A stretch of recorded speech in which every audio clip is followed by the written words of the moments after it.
Hello, and welcome to the latest instalment of MFS's Conversations with Connor, where we break down the key property news stories and what they may mean for you.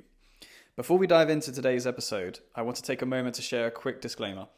MFS are a bridging loan and buy-to-let mortgage provider and are not financial advisors.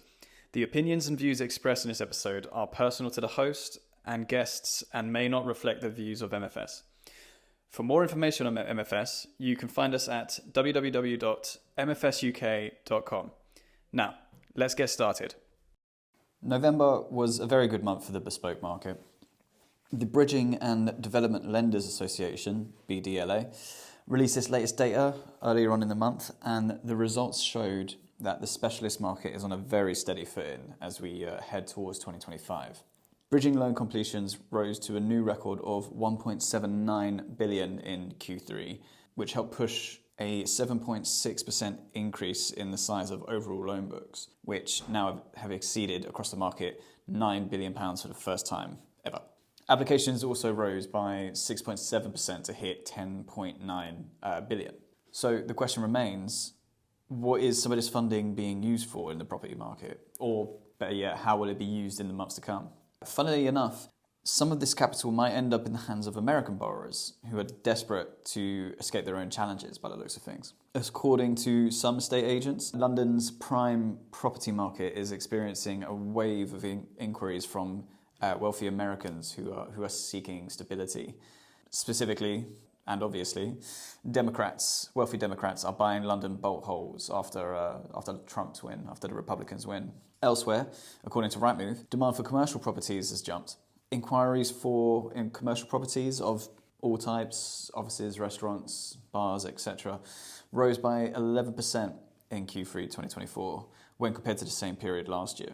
And if you're looking for specifics, industrial assets saw the biggest increase here, up 34%. We also may be witnessing an uptick in student accommodation investment too. There's been a notable rise in parents buying student properties for their children, thanks to some of the favourable terms that are out there at the moment. And in England specifically, Stoke-on-Trent and Middlesbrough are proving particularly affordable for those looking for opportunities here.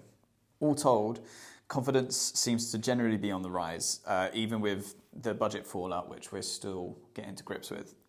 RICS found that new buyer inquiries and sales volumes were up in October, while 27 Tech reported that October's purchase mortgage searches were up 2.9% compared to September and nearly 24% compared to last year. This optimism extends into the buy-to-let market too.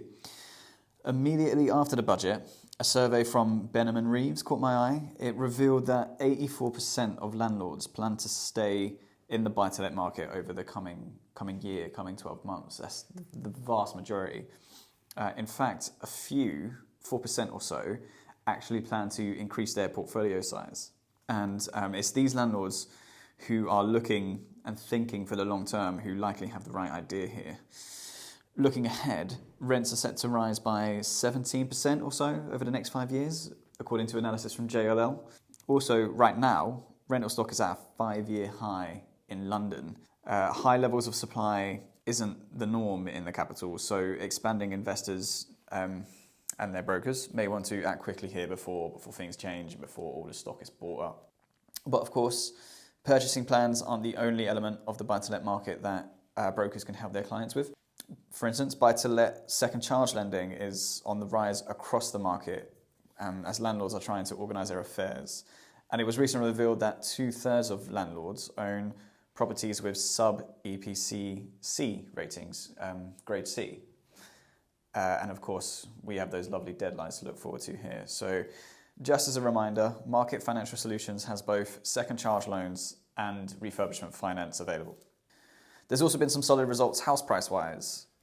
Across all the major indices, prices were on the up in November. According to Nationwide, we eked out 0.1% growth between September and October, while Halifax had it a bit higher at 0.2%. And if we look at a yearly perspective, the ONS revealed house prices rose by 2.9% on average in the 12 months to September. Again, looking ahead, this growth should, hopefully, continue. Hamptons expects house prices to grow by 3% in 2025. And in fact, by the end of next year, prices in every region should have recovered to their pre-mini budget peaks and finally caught up to those dark days. Savills is also forecasting that average house prices will rise by 23.4%-ish in the next 4 years, which equates to roughly about £84,000 in added value. So hopefully in the immediate term and over the long term, we should see more growth, should see more recovery in the housing market, in the residential housing market. Right now, though, there are a few key options for property investors concerned with their budget. Those looking for a bargain or who may have limited means could explore opportunities in towns such as Shildon, Ferndale and Hull, and where, according to Zoopla, these are some of the most affordable locations across England and Wales right now.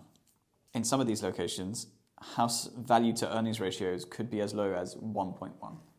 And for those on the other end of the spectrum, it may be worth looking at our national parks. Properties within Britain's national parks command a 25% premium on average compared with similar homes elsewhere, and that equates again to about £67,000, and that's according to Nationwide. And those who are around 3 miles or so near a national park also command a 7% premium compared to those outside of a 3 mile radius. And looking at the wider economic picture, homeowners seem to be benefiting from much needed relief at the moment. The Bank of England finally and thankfully cut the base rate to 4.75% earlier on in November, and residential mortgage arrears have fallen to the lowest level seen since 2022. Fingers crossed, we're headed for a stable end of year period, which will hopefully set us up for a prosperous 2025. In the coming weeks, we'll be in that awkward period where everyone tries to wrap up their plans before the year ends, whilst also preparing for the year ahead. We're plenty busy with that ourselves here at Market Financial Solutions, but we are still here for both of those areas. So we're ready for your call if you'd like to discuss the final few touches of your clients' portfolios, or you'd like to get ahead of any plans you have for 2025. We're nearly there. The festive period is coming up. We'll soon all have at least a little bit of rest, time to recoup, time to reassess. But right up until that time, we're here for you. I'll see you next time, just before we head into Christmas. Thank you. If you enjoyed this episode, don't forget to subscribe, like, and share. You can access our previous episodes in all the usual places, as well as on our website at www.mfsuk.com/podcast. See you next time.